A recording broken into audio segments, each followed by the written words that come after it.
യെരുശലേമിൻ്റെ മനോഹരമായ കാഴ്ചകളിലേക്ക് എല്ലാവരെയും ഞാൻ സ്വാഗതം ചെയ്യുകയാണ്. ഇന്ന് നമ്മൾ കാണുവാൻ പോകുന്നത് ഒലിവുമലയിൽ നിന്ന് പുറപ്പെട്ട് യെരുശലേം പട്ടണത്തിലേക്ക് കടക്കുന്ന ഒരു രാജാവിൻ്റെ എഴുന്നള്ളത്ത്. ഈ രാജാവിൻ്റെ എഴുന്നള്ളത്തിൻ്റെ പ്രത്യേകതകൾ കൂടി നമുക്ക് ഇന്ന് ചെറുതായിട്ട് ചിന്തിക്കാം.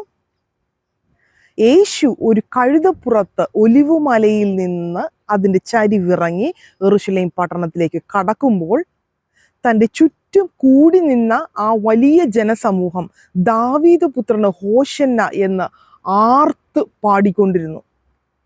ഈ ജനസമൂഹത്തിൻ്റെ മനസ്സിലെ ചിന്ത, യേശു ഇസ്രായേലിനെ അവരുടെ ശത്രുക്കളിൽ നിന്ന് വിടുവിച്ച് ഒരു രാജ്യത്വം സ്ഥാപിച്ച് ഒരു രാജാവായി എന്നേക്ക് വാഴുമെന്നായിരുന്നു. എന്നാൽ മറിച്ചായിരുന്നു ഇവിടെ സംഭവിച്ചത്.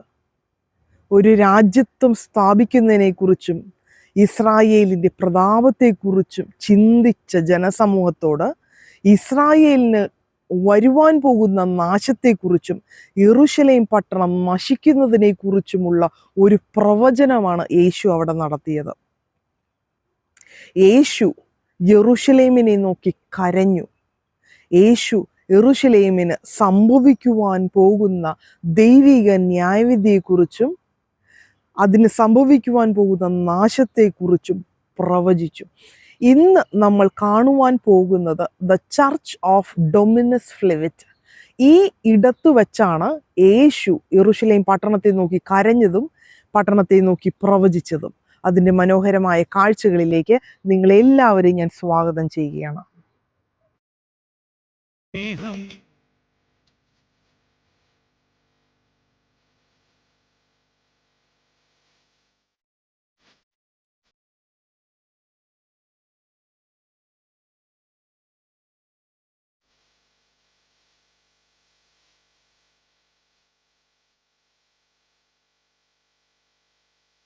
ലൂക്കോസിന്റെ സുവിശേഷം 19-ാം അധ്യായം 41 മുതലുള്ള ചില വാക്യങ്ങൾ. അവൻ നഗരത്തിന് സമീപിച്ചപ്പോൾ അതിനെ കണ്ട് അതിനെക്കുറിച്ച് കരഞ്ഞു. ഈ നാളിൽ നിന്റെ സമാധാനത്തിനുള്ളത് നീയും അറിഞ്ഞു എങ്കിൽ കൊള്ളായിരുന്നു. ഇപ്പോഴോ അത് നിന്റെ കണ്ണിന് മറഞ്ഞിരിക്കുന്നു. നിന്റെ സന്ദർശനകാലം നീ അറിയാഞ്ഞതുകൊണ്ട് നിന്റെ ശത്രുക്കൾ നിനക്ക് ചുറ്റും വാടകോരി നിന്നെ വളഞ്ഞ് നാലുപുറവും ഞെക്കി നിന്നെയും നിന്നിലുള്ള നിന്റെ മക്കളെയും നിലത്ത് തള്ളിയിട്ട് നിങ്കൽ കല്ലിന്മേൽ കല്ല് ശേഷിക്കാതെ പോകുന്ന കാലം നിനക്ക് വരും. The church of Dominus Flevit. Dominus Flevit എന്ന ലാറ്റിൻ പദത്തിൻ്റെ അർത്ഥം യേശു കരഞ്ഞു എന്നാണ്. അവൻ നഗരത്തിന് സമീപിച്ചപ്പോൾ അതിനെ കണ്ടു അതിനെക്കുറിച്ച് കരഞ്ഞു.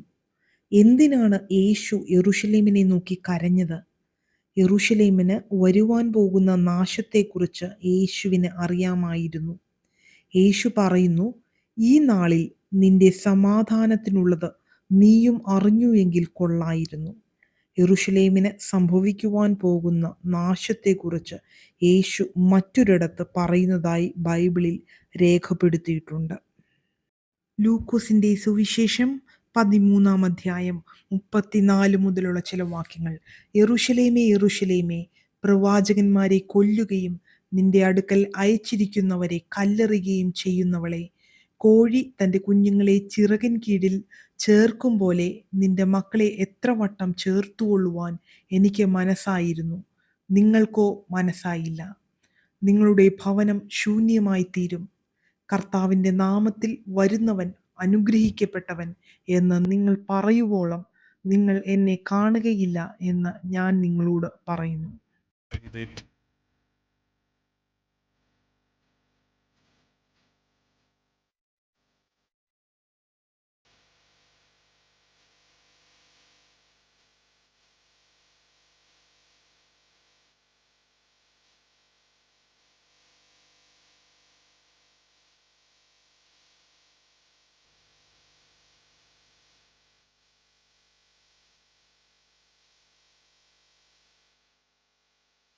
ആ പ്രവചനം ഒരു ദൈവ ന്യായവിധിയായി ഇന്നും ഇസ്രായേൽ അഭിമുഖീകരിച്ചുകൊണ്ടിരിക്കുന്നു. യേശുവിൻ്റെ ഈ പ്രവചനം നടത്തിയതിന് 40 വർഷത്തിന് ശേഷം AD 70 യെരുശലേം പട്ടണം തകർക്കപ്പെട്ടു. ഇന്നുവരെ യെരുശലേം ഒരു രീതിയിൽ അല്ലെങ്കിൽ മറ്റൊരു രീതിയിൽ ജാതികളാൽ മെതിക്കപ്പെട്ടുകൊണ്ടിരിക്കുന്നു. ഡൊമിനസ് ഫ്ലെവിറ്റ് ചർച്ച് ഒരു കണ്ണീർ തുള്ളിയുടെ ഷേപ്പിലാണ് പണിതിരിക്കുന്നത്. യേശു കരഞ്ഞതിൻ്റെ പ്രതീകമായിട്ടാണ് ഇപ്രകാരം പണിതിരിക്കുന്നത്. യേശുവിൻ്റെ തലയിൽ തറച്ച മുള്ളുകളുടെ കിരീടം മെടഞ്ഞ ഒരു ചെടി ഈ ചർച്ചിൻ്റെ മുറ്റത്ത് കാണാം. യെരുശലേമിലും യോർദാൻ താഴ്വരയിലും കാണപ്പെടുന്ന ഈ ചെടിക്ക് ആണികൾ പോലെ കൂർത്ത മുള്ളുകളാണ് ഉള്ളത്.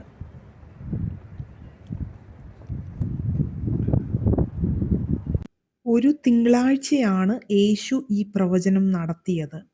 ആ ആഴ്ചയിൽ വെള്ളിയാഴ്ച തന്നെ യേശു ക്രൂശിക്കപ്പെട്ടു. യേശു രാജാവാണ് എന്ന് ഹോശന്ന പാടിയവർ തന്നെ അവനെ ക്രൂശിക്ക എന്ന് ആർത്തു വിളിച്ചു.